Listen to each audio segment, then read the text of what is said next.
Welcome dear student, welcome back to our channel. আজকে আমি তোমাদের বলবো কিভাবে তোমরা এক্সাম হলটা ডিল করবে। দেখো, অনেকের পড়া হয়েছে, অনেকের পড়া হয়নি, অনেকের পুরো রিভিশন হয়েছে, অনেকের পুরো রিভিশন হয়নি। তো এই কন্ডিশনে, ঠিক আছে, 50-50 অবস্থায় তোমার একটা ভয় হচ্ছে, ভীতি হচ্ছে, তুমি কি করে এক্সাম হলে পাসটা করবে, তাই তো? এক্সাম হলটা কিভাবে ডিল করবে, তুমি সবার থেকে নাম্বার তুমি বেশি কি করে নিয়ে আসবে। তো এই মাথায় টেনশনটা কিন্তু সবার একটা হচ্ছে। তো আমি তোমাদের তার সলিউশন কিন্তু বা তার কিভাবে ডিল করবে এক্সাম হল, তার কিন্তু সমস্ত কিছু তোমাদের আমি বলবো। এবং যাদের প্রিপারেশনটা 50-50 মনে হচ্ছে, তারাও কি করে এক্সাম হলে পাস করবে, সেটা কিন্তু আমি তোমাদের আজকে বলবো। ঠিক আছে? এবং তোমরা এক্সাম হলে কি নিয়ে যাবে, কি নিয়ে যাবে না, কি কি ক্যারি করতে হবে, এক্সামের আগের দিন কেমন ভাবে কাটাতে হবে, সমস্ত কিছু আলোচনা করব। তো বেশি দেরি না করে চলো শুরু করছি। দেখো, অনেকের আমরা জানি যে দুদিন পরীক্ষা হবে, কি কি বার, একটা হচ্ছে শনিবার, একটা হচ্ছে রবিবার, তাই তো? অনেকের হবে শনিবারে, শনিবার, এবং অনেকের হবে রবিবারে, রবিবারে এক্সাম হবে। তোমাদের আগে আমি কয়েকটা কথা বলি। দেখো, অনেকে তোমাদের মাথার মধ্যে একটা এই জিনিসটা ঘুরছে কি, যে যদি আমি এক্সামটা এটা না পাস করতে পারি তাহলে আমার কি হবে, ঠিক আছে, আমি কি করব, আমার তো হাতে আর কিছু নেই, আমার কাছে কোনো অপশন নেই, আমি কি করব। এই রকম একটা ভয় ভীতি তোমাদের মধ্যে থাকছে। আমি তোমাকে বলে রাখছি, যদি তোমার এই ভয় এবং ভীতিটা থাকে, তুমি কিন্তু এক্সামে ভালো পাস করতে পারবে না, এটা শিওর। কারণ তোমাকে তুমি তুমি যখন যুদ্ধে নামবে তার আগেই যদি তুমি ভয়ে একদম কাতর হয়ে যাও, তাহলে তুমি কি পাস করতে পারবে আদৌ? পারবে না, কোনোভাবেই পাস করতে পারবে না। তোমার মধ্যে প্রথম কাজ যেটা, সেটা তোমার মন থেকে ভয়টাকে দূরে সরিয়ে দাও। তুমি ভাবছো এই কথা যে আমি যদি এক্সামটায় এবারে চাকরিটা না পাই, তাহলে আমাকে ফ্যামিলির লোক কি বলবে, আমার বাড়ির লোক কি বলবে, আমার আত্মীয় স্বজন কি বলবে, এই চিন্তা ভাবনা তোমার মাথায় মধ্যে কিন্তু এখন ঘুরছে। তো আমি তোমাদের বলে দিচ্ছি, জীবনটা তোমার, তুমি কিন্তু তোমার জীবনকে, তোমাকে নিজেকে কিন্তু মানে কি বলবো, জীবন যাপনটা করতে হবে। সুতরাং কে কি বলছে, বাড়ির লোক কি বলছে, ফ্যামিলির লোক কি বলছে, সেগুলো কোনো কেয়ার করবে না। ঠিক আছে? কেয়ার করবে যে তুমি তোমার জীবনটাকে কিভাবে তুমি ভালো করবে। ঠিক আছে? এটা হচ্ছে সব থেকে বড় কথা। ঠিক আছে? যদি ফ্যামিলির তোমার কেউ মানে কারো কিছু যায় আসে, সেটা তোমার বাবা এবং মা। ঠিক আছে? তোমার বাবা মায়ের ছাড়া বাকি কারো কথায় কিন্তু কর্ণপাত করার প্রয়োজন নেই। এবং তোমার মধ্যে তোমাকে একটু সেলফ কনফিডেন্ট হতে হবে যে আমি এক্সাম হলে যাব, আমি ভাববো এই এক্সামটা আমার কাছে, ধরো তোমার এমন একটা কল্পনা তুমি করবে যে এটাই আমার কাছে লাস্ট সুযোগ, এবং লাস্টটাকেই কিন্তু আমি আমার লাস্ট সুযোগ হিসাবে নেব আমি। ঠিক আছে? মানে লাস্ট সুযোগ, এবং এটাকে আমি কি করব, এটাকেই আমার জীবনের শেষ পরীক্ষা হিসাবে নেব, এটাতে আমি আমার এস্টাবলিশড হব, এই চাকরিটা আমি নিয়ে আসব। এই কনফিডেন্স সহিত তুমি কিন্তু এক্সাম হলে যাও। তুমি এই কল্পনা করছো যে এই হিবি জিবি এই সমস্ত চিন্তা ভাবনা তোমার মাথায় ঢুকে যাচ্ছে, তখন কিন্তু তোমার ব্রেনটা আস্তে আস্তে মানে তোমার মানে বিচল হয়ে যাবে আর কি। ঠিক আছে? তাহলে যখন এরকম এত কিছু ভাবনা চিন্তা তোমার ব্রেনের মধ্যে আসবে, তখন কিন্তু এক্সামটা তোমার ভালো হবে না। সুতরাং তোমাকে ফার্স্ট কাজ, যে তুমি তোমার ব্রেনটাকে কাম রাখতে হবে, শান্ত রাখতে হবে। যদি শান্ত না রাখো, তুমি কিন্তু এক্সাম হলে ভালো পরীক্ষা দিয়ে আসতে পারবে না। ঠিক আছে? এটা হলো 1 নাম্বার কথা। দ্বিতীয় নাম্বার কথা কি না, দ্বিতীয় নাম্বার কথা হচ্ছে, দ্বিতীয় নাম্বার কথা কি না, ফার্স্ট কথা বলে দিলাম, সেকেন্ড কথা বলি। ঠিক আছে? একটা বললাম কি, মাথাকে তোমার শান্ত রাখতে হবে, এবং এই এক্সামটাকে তোমার জীবনের লাস্ট এক্সাম হিসাবে তুমি ডিল করবে। তুমি এমন ভাবে এক্সাম দেবে যে তোমার তো সব জায়গা পড়া হয়নি। আমি জানি কারো কোনোদিন কম্পিটিটিভ ফিল্ডে কেউ কোনোদিন বলতে পারবে না যে আই এম ফুললি প্রিপেয়ার্ড। ঠিক আছে? যে আমি সম্পূর্ণভাবে প্রিপেয়ার আছে, আমি যে কোনো এক্সাম পাস করে যাব, এই কথাটা কিন্তু কেউ বলতে পারবে না।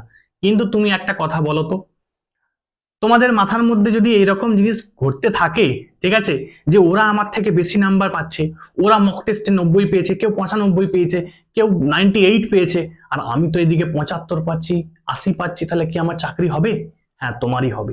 আমি তোমাকে বললাম, যে বলছে 95 মক টেস্টে পাচ্ছে, সে ভাঁড় দিচ্ছে। ঠিক আছে? মক টেস্টে যে 95, 90, 94, হ্যাঁ আছে, কিছু আছে, 10% স্টুডেন্ট আমি মেনে নিলাম, যে 10% স্টুডেন্ট, ঠিক আছে, 10% বললেও ভুল হবে, মানে 5% স্টুডেন্ট, ঠিক আছে, মানে 5% স্টুডেন্ট এমন আছে যারা হচ্ছে সত্যি তারা কিন্তু ভালো প্রিপেয়ার্ড। বাট আমার কাছে সিট আছে কত, 5% স্টুডেন্ট যদি আমার কাছে নিয়েও নেই আমার সিট, ঠিক আছে, দেখো আমার তো নিচ্ছে না, আমার সিট দরকার কটা, একটা সিট দরকার, তাহলে আমার কাছে 6000 প্লাস ভ্যাকেন্সি আছে, 6000 প্লাস ভ্যাকেন্সির মধ্যে আমার সিটের প্রয়োজন কটি, একটি। বোঝা গেল? একটি। তুমি দেখেছো আজ পর্যন্ত যে কোনো কম্পিটিটিভ ফিল্ডে, সে যে কোনো এক্সাম হোক না কেন, কখনো তুমি দেখেছো যে 95% কাট অফ এসেছে? কাট অফ কি কোনোদিন এসেছে এরকম? আসেনি। আগের বারে কত এসেছিল? 64 এসেছিল, 45 এসেছিল ওবিসিদের, তাই তো, 47 এসেছিল, 50 এসেছিল। তাহলে দেখো, তাহলে যারা জেনারেল তাদের 64 আসছে, তা তোমার মধ্যে এত ভয়ভীতি কিসের? তুমি যদি ভয়ভীতি করতে থাকবে, তুমি এক্সাম দিয়ে আসবে কি করে? ঠিক আছে, তোমার মধ্যে আগে ভয়ভীতি দূরে সরাও। তোমার মাথায় রাখো 6000টা সিট আছে, তার মধ্যে 6000 প্লাস সিট আছে, আমি একটা সিট নেব। ঠিক আছে, আমার যে 95 পাবে পাক, আমি কত পেয়ে আসবো, আমি আমার 75 প্লাস স্কোর করে আসবো। ঠিক আছে, 75 প্লাস স্কোর করে আসবো, সেটাকে যদি আমি ইনক্রিজ করতে পারি, আমি 80 ইনক্রিজ করবো, 80 ইনক্রিজ করবো। ঠিক আছে, 80 প্লাস নাম্বার তুলে নিয়ে আসবো, তাহলেই এনাফ, তাহলেই কিন্তু তুমি চাকরি পাবে। ঠিক আছে, আর যে পাচ্ছে 1% 2% ছেলে পাক, আমার কিচ্ছু যায় আসে না। ঠিক আছে, আমার 75 পাচ্ছি, আমি 80 প্লাস পাচ্ছি, একদম খুব ভালো রেজাল্ট। ঠিক আছে, এটা তুমি পাস করার যোগ্য, তুমি ক্লার্কশিপের জব পাওয়ার যোগ্য। এবারে আমি তোমাদের বলি কি করবে। দেখো, থার্ড নাম্বার যেটা, সেটা হচ্ছে তোমাদের আমি বলি, অনেকে কিন্তু এই মুহূর্তে অনেকে নতুন পড়া শুরু করে দিয়েছো। ঠিক আছে, যে এই জায়গাটা দেখা হয়নি, একবার দেখি। ঠিক আছে, এই ইন্দাস ভ্যালি সিভিলাইজেশনটা পড়া হয়নি, একবার পড়ি। ঠিক আছে, স্টোন এজটা পড়া হয়নি, একবার স্টোন এজটা খুলি। না, এটা করবে না। যেটা হয়ে গেছে, যেটা পড়েছো, সেটাকে তুমি রিভিশন করো। ঠিক আছে, এখন ইটস টাইম টু রিভিশন। ঠিক আছে, এখন তোমার রিভিশন করার সময়। ঠিক আছে, রিভিশন করো তুমি, রিভিশন। রিভিশন ছাড়া কিন্তু অন্য কিছু করবে না। ঠিক আছে, তুমি যাই পড়েছো, সারা বছর ধরে যা পড়েছো, সবটা এখন কি করবে, একবার করে রিভিশন করো। ঠিক আছে, মানে চোখ বুলাতে থাকো। ঠিক আছে, রিভিশন করতে থাকো। তাহলে এইটা মাথায় খেয়াল রাখবে, এখন তুমি কি করবে, রিভিশন করবে। এবং যাদের পরীক্ষা আছে, ঠিক আছে, তারা পরীক্ষার আগের দিন কিন্তু মাথায় খেয়াল রাখবে, তোমার কিন্তু বেশি রাত পর্যন্ত পড়া যাবে না। তুমি 2 ঘন্টায় কিছু চেঞ্জ করতে পারবে না। তুমি 2 ঘন্টায় ভাবছো আমি অনেক কিছু করে নেবো, ঠিক আছে, দিয়ে রাত্রি আমি 2টা 3টার সময় ঘুমাবো, তাহলে আলটিমেট পরীক্ষার হলে যে তোমাকে ঘুমাতে হবে, এটা বলে রাখলাম।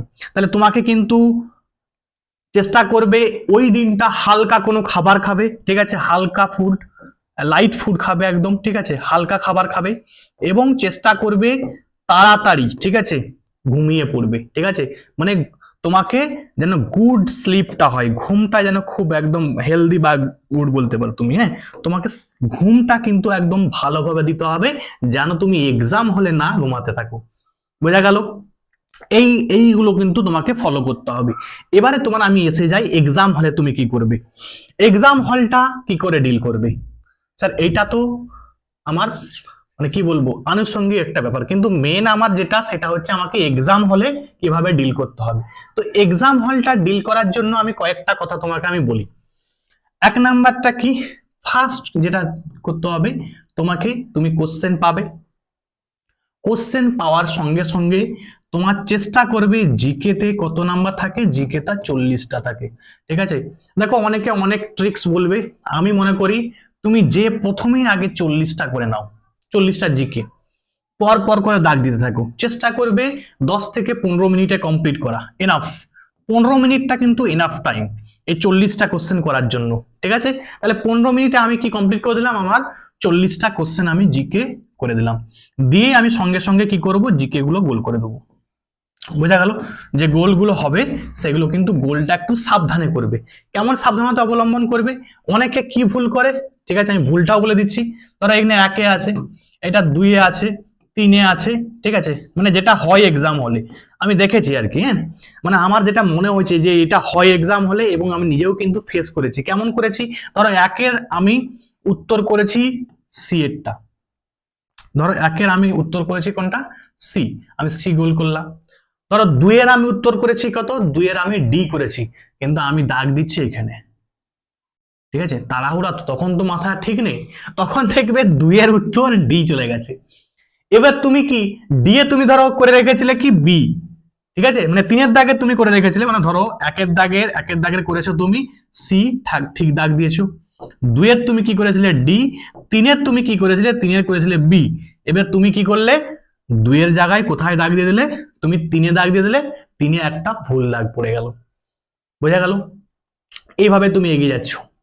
তাহলে একটা চেঞ্জ হয়ে যায় মানে সবগুলোই কিন্তু চেঞ্জ হয়ে যাবে। তোমাকে কিন্তু একদম সাবধানতার সহিত দেখতে হবে, 1 by 1 একটা একটা করে যেতে হবে, যে আমি 3 4, ঠিক আছে, এটা একটু সাবধান ভাবে তোমাকে কি করতে হবে, তোমাকে এই গোলগুলো কিন্তু করতে হবে। বোঝা গেল? 40টা জিকে হয়ে গেল। এবার তুমি আসবে কিসে, ইংলিশে, ঠিক আছে, এবারে কিসে আসবে, ইংলিশে। ইংলিশটা তুমি চেষ্টা করবে তারপরে পুরো কমপ্লিট করে নেওয়া, ঠিক আছে। 30টা ইংলিশ কোশ্চেন আছে, তো 30টা ইংলিশ কোশ্চেনই তুমি কি করবে, কমপ্লিট করবে। বোঝা গেল? তারপরে আবার গোল করবে। লাস্ট তোমার কি থাকবে, ম্যাথমেটিক্স থাকবে, এবং চেষ্টা করবে এটাকেও তুমি, যেহেতু তোমার এটাতে একটু সময় লাগতে পারে, অবশ্যই লাগবে, তাহলে তুমি চেষ্টা করবে এটাকে তুমি 20 মিনিটের মধ্যে কমপ্লিট করা, ঠিক আছে। তাহলে কত মিনিট হলো, 15 মিনিট 20 মিনিট, তোমার কত লাগলো, 35 মিনিট অলরেডি চলে গেছে। আর তোমাকে দুটো গোল করতে হবে, তাহলে আমাকে এখানে 40টা, এখানে 30টা, 70টা গোল করতে অবশ্যই টাইম লাগবে। টাইম লাগলো ধরো তোমার 10 মিনিট কি 15 মিনিট টাইম লাগলো, ঠিক আছে। তাহলে 15 মিনিট টাইম লাগলো, তোমার কত হয়েছে টোটাল 50 মিনিটস, 50 মিনিট কিন্তু তোমার তোমার টাইম চলে গেছে অলরেডি। তাহলে তোমার এক্সামটা কত, 90 মিনিটের, 90 মিনিটের, 90 মিনিটের পরীক্ষা। হাতে আর কত আছে, 50 চলে গেলে হাতে আছে আর 40 মিনিট। এবারে এই 40 মিনিট তোমাকে মাথায় খেয়াল রাখতে হবে, 40 মিনিটের প্রথম 20 মিনিট তুমি অঙ্কগুলো করে নাও, 20-25 মিনিট।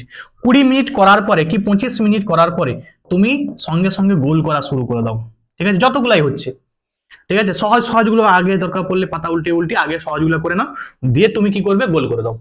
গোল করে দিয়ে যেন তোমার মাথায় খেয়াল থাকে যেন 25 মিনিটের বেশি সময় নষ্ট করবে না, তাহলে তুমি কিন্তু গোলটা করে আসতে পারবে না। আমি বলে রাখলাম, এইটা প্রবলেম হয়, শেষে ভাববে 40 আর 30টা কোশ্চেন আছে, এই যে 30টা কোশ্চেন অঙ্কের আছে, ম্যাথমেটিক্সের 30টা কোশ্চেন আছে, তাহলে ম্যাথমেটিক্সের আর কটা আছে, 30টা কোশ্চেন। তাহলে এই 30টা কোশ্চেনকে তোমাকে সলিউশনটা তুমি 25 মিনিট করবে, যতগুলাই হোক না কেন। তুমি সহজগুলো আগে করে নাও, কঠিনগুলো দরকার পড়লে গোল গোল করে দাগ দিয়ে দাও। যে তুমি কি করবে, তুমি ওই 40 মিনিটের মধ্যে, তোমার কিন্তু 40 মিনিট টাইম আছে, তার মধ্যে তুমি 25টা করলে 25টা মানে 25 মিনিট ধরে তুমি কাজ মানে যাই করবে করে অঙ্কটা করে তুমি কি করলে, গোল করতে শুরু করে দিলে, কমপ্লিট, গোল হয়ে গেল। তারপর আমার হাতে নিশ্চয়ই আরো 5-10 মিনিট এক্সট্রা থাকবে, ঠিক আছে। সেই এক্সট্রা 10 মিনিট তুমি কি করবে, বাকি অঙ্কগুলা করবে এবং গোল করে আসবে। বোঝা গেল? সেখানে দেখা যাবে আরো হয়তো তোমার কাছে 5টা অঙ্ক বাকি আছে, তাহলে 5 মিনিট লাগলো, ঠিক আছে। যখন খাতা নিতে নিতে তোমার কাছে আসবে তখন দেখা গেল আরো তুমি গোলগুলা ইজিলি করে নিতে পারলে। তাহলে এই ওয়েতে কিন্তু তুমি করতে পারো। বোঝা গেল? বোঝা গেল এক্সাম হলটা কিভাবে ডিল করবে। আর একটা সব থেকে বেশি সাবধান যেটা থাকতে হয় সেটা কি, সব থেকে বেশি সাবধানতা সব থেকে বেশি যেটা অবলম্বন করতে হবে, আর যেটাই সবাই স্টুডেন্টরা ভুল করে, ভালো ভালো স্টুডেন্টরা ভুল করে। আমার দেখা বহু ভালো স্টুডেন্ট আছে তার পরীক্ষা বেকার হয়ে গেছে। কেন হয়েছে না, সে রোল আর নাম্বারটা ভুল করে দিয়েছে, ঠিক আছে। রোল নাম্বার ঠিক করতে হবে। তোমাকে যে সিরিজের কোশ্চেন তোমার কাছে আসবে, যদি বি সিরিজের আছে তোমাকে বি লিখতে হবে এবং বি এ গোল করতে হবে, ঠিক আছে। তুমি সি লিখলে আর ডি গোল করলে তাহলে তোমার গেল, এক্সাম গেল। কারণ তুমি ডি গোল করে দিয়েছো মানে যখন খাতাটা চেক হবে, মেশিনে চেক হবে, মেশিন কি দেখবে না ডি গোল করা আছে, তাহলে ডি গোল করা আছে মানে সে ডি এর অ্যান্সার কি মিলাবে, ঠিক আছে। আর তুমি তো তোমাকে সি কোশ্চেন দিয়েছে, তাহলে তোমার কিন্তু প্রবলেম হয়ে যাবে। যে সিরিজটা দিবে সেই সিরিজটা ঠিক লিখবে, রোল আর নম্বরটা কিন্তু ঠিক লিখে আসবে। বাকি তুমি মানে চেষ্টা করবে, মানে এই যে জায়গাটা আছে এই জায়গাটাকে না একদম ফুলফিল একদম ঠিক করবে। দরকার পড়লে স্যার ম্যাডাম যে থাকবে তাকে জ্বালাও, ঠিক আছে, ডাকো তাকে, তাকে ওই জন্যই দেওয়া হয়েছে তোমার এক্সাম হলে, যে ম্যাডাম আসুন আমি বুঝতে পারছি না, স্যার আসুন আমি বুঝতে পারছি না, ঠিক আছে। এটা হলো তোমার কি এক্সাম হলে কি করে ডিল করবে। এবারে তুমি কি কি নিয়ে যাবে সেটাই আমি একটু আসি। দেখো তোমাকে যেটা ক্যারি করতে হবে, বহন করতে হবে, তোমাকে কি নিয়ে যেতে হবে এক্সাম হলের জন্য। দেখো এখানে সুন্দরভাবে লেখা আছে যে তোমাকে 2 আইডেন্টি স্ট্যাম্প সাইজ ফটোগ্রাফ, তাহলে তোমাকে 2 কপি ফটো নিয়ে যেতে হবে, তোমার নিজের ফটো, রিসেন্ট ফটো তোমাকে 2 কপি নিয়ে যেতে হবে, ঠিক আছে, 2 কপি। বোঝা গেল? 2 কপি ফটো নিয়ে যেতে হবে। আর কি নিয়ে যেতে হবে? যে কোনো একটা অরিজিনাল তোমার ডকুমেন্টস। কি কি ডকুমেন্টস? তার মধ্যে মাধ্যমিকের তোমার অ্যাডমিট কার্ড হতে পারে, ঠিক আছে, অথবা কি pan card, passport size pan card, voter card, driving licence, এবং যা থাকবে এগুলোর মধ্যে তোমাকে একটা অরিজিনাল নিয়ে যেতে হবে। বারবার বলছি এখানে কিন্তু জেরক্স নয়, অরিজিনাল নিয়ে যেতে হবে, ঠিক আছে? অরিজিনাল। অরিজিনাল তুমি বলতে পারো তুমি আধার কার্ডটা নিয়ে চলে যাবে, ঠিক আছে? আধার, ঠিক আছে, আধার কার্ড বা ভোটার কার্ড যেটা পাবে তুমি আর কি, ভোটার কার্ড এগুলো কিন্তু তুমি বহন করতে পারো। ক্লিয়ার? আচ্ছা, আর কি নিয়ে যেতে হবে? এখানে সুন্দর করে লিখে দিয়ে আছে, দেখো, ব্ল্যাক বল পেন নিয়ে যেতে হবে তোমাকে। কালো কালির বল পেন নিয়ে যেতে হবে, জেল পেন নিয়ে গেলে কিন্তু চলবে না, ঠিক আছে? কি নিয়ে যেতে হবে? Black ball pen, black ball pen, এটা কিন্তু তোমাকে কি করতে হবে? ক্যারি করতে হবে। ক্লিয়ার? তাহলে 2 কপি ফটোগ্রাফ নিয়ে যেতে হবে, অরিজিনাল আধার কার্ড নিয়ে যেতে হবে, ঠিক আছে, আধার কার্ড অথবা ভোটার কার্ড যে কোনো একটা কার্ড আর কি, আর ব্ল্যাক বল পেন নিয়ে যেতে হবে। এবারে তোমরা কি করবে? চেষ্টা করবে কোনো ব্লু পেন না নিয়ে যাওয়া, কারণ ব্লু পেন যদি তুমি নিয়ে যাও, কোনটা ব্লু কোনটা ব্ল্যাক কনফিউশনে গুলিয়ে যাবে, তুমি তখন ব্ল্যাকে গোল করতে যে তুমি ব্লুতে গোল করে দিবে, তাহলে কিন্তু প্রবলেম হয়ে যাবে। তোমাকে কিন্তু ব্ল্যাক কালিতেই কিন্তু এই যে গোলটা তোমাকে কিন্তু এমআরএ করতে হবে। ক্লিয়ার? আচ্ছা, আর তোমাকে কখন পৌঁছাতে হবে? এখানে সুন্দরভাবে লেখা আছে যে এক্সাম হলে তোমাকে কিন্তু, দেখো লেখাই আছে সুন্দর করে নিয়ে গেছে, দেখো লেখা আছে, সেটা তোমাকে যে 10 মিনিট আগে কিন্তু গেট অফ করে দিবে, ঠিক আছে? মানে এক্সাম শুরুর 10 মিনিট আগে তোমাকে কিন্তু যেতে হবে। 1 ঘন্টা আগে তুমি ভেন্যুতে, তোমার এক্সাম ভেন্যু যেটা আছে সেখানে তুমি পৌঁছে যাবে, এবং 30 মিনিট আগেই তোমাকে কিন্তু তোমার এক্সাম হলে ঢোকানো হবে। সুতরাং তোমরা চেষ্টা করবে ঘর থেকে কিন্তু এক্সাম হলে পৌঁছে যেন তোমার কাছে অ্যাটলিস্ট 1 ঘন্টা সময় থাকে, ঠিক আছে? 1 ঘন্টা, এটা যেন মাথায় থাকে। একটু বেশি হলেও কোনো অসুবিধা নেই, তুমি সেখানে বসো, তার এনভায়রনমেন্টটা আগে ডিল করো, ঠিক আছে? তোমার মধ্যে আর যেটা হয়, ছেলেরা যাই যে দেখে শুরু করে দেয় পাতা উল্টানো বইয়ের, ঠিক আছে? দেখবে তুমি ওই বসে আছে সে বসে আছে, শুধু পাতা উল্টাচ্ছে পড়ছে, তোমার মাথাটা তখন খারাপ হয়ে যাবে। একদম করবে না। এক্সাম হলে ঢোকার আগের মুহূর্তে তুমি বিশাল কিছু পরিবর্তন করতে হবে না, তুমি সারা বছর পড়ে এসেছো, তুমি একদিনে কি আইনস্টাইন হয়ে যাবে, ঠিক আছে, বা 1 ঘন্টায় তুমি আইনস্টাইন হয়ে যাবে? করবে না। এতে তোমার কি হবে? কনফিডেন্টটা লুজ হয়ে যাবে, ঠিক আছে? মানে কি বলবো, তুমি সেই যখন দেখছো যে একজন বিশাল পড়ছে আর তুমি যখন পড়তে শুরু করবে, তখন মনে হচ্ছে যে এটা তো আমার মনে আসছে না, তাহলে তুমি ভুলে যাচ্ছ, তাহলে তোমার মধ্যে তাহলে একটা নেগেটিভ চিন্তা ভাবনা আসবে। তাহলে এই নেগেটিভ চিন্তা ভাবনা তোমার কাছে যেন না থাকে। ক্লিয়ার? তাহলে এই জিনিসগুলো কিন্তু তোমরা করবে। আর যেটা বলেছে তোমাদের কিন্তু কোশ্চেন দেবে না, সুতরাং তোমরা কোশ্চেনের বুকলেট সিরিজ কিন্তু পাবে না, ঠিক আছে? এটা নিশ্চয়ই পিএসসি তার ওয়েবসাইটে পাবলিশ করে দিবে, ঠিক আছে? এবং পিএসসির দেওয়া যে মানে অ্যাডমিট কার্ড আছে সেটাই কিন্তু তোমরা নিয়ে যাবে, ঠিক আছে? তা তোমাকে কি নিয়ে যেতে হলো? 2টা ফটোকপি নিয়ে যেতে হলো, অ্যাডমিট কার্ড নিয়ে যেতে হলো, এই অ্যাডমিট কার্ড, ঠিক আছে?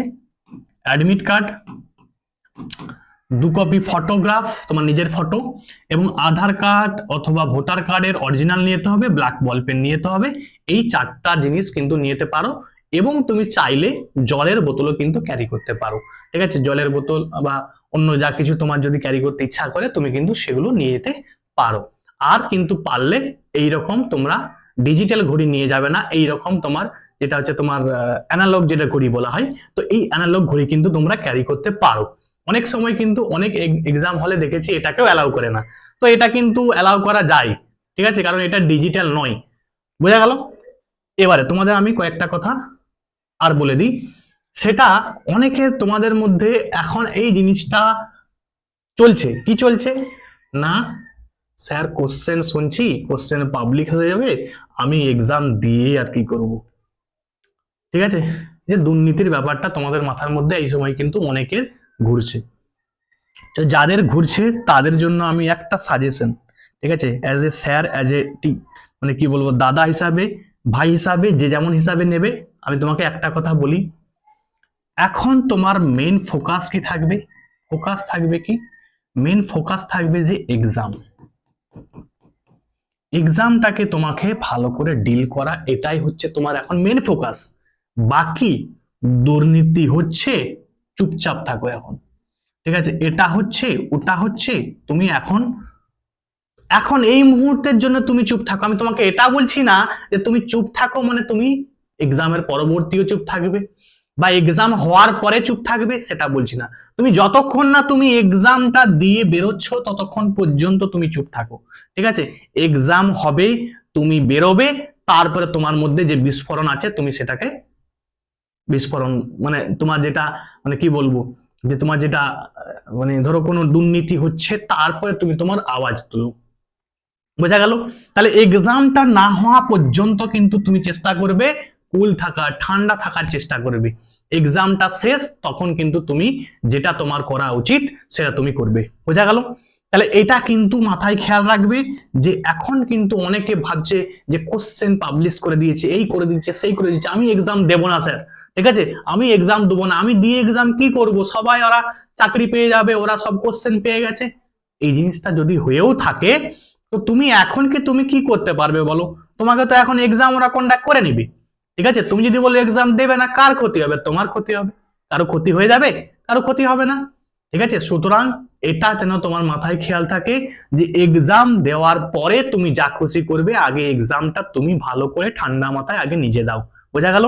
তাহলে তোমাদেরকে সবাইকে অল দা বেস্ট, সবার ভালো এক্সাম হবে আশা করছি। ঠিক আছে, সবাই ভালো করে এক্সাম দাও। আমি আমার চেষ্টা করেছি যতটা সম্ভব তোমাদেরকে ভিডিওর মাধ্যমে, ইনফরমেশনের মাধ্যমে যা যা যতটুকু হেল্প করতে পেরেছি। ঠিক আছে, তো সবাই ভালো করে এক্সাম দিয়ে আসো, সবাইকে অল দা বেস্ট।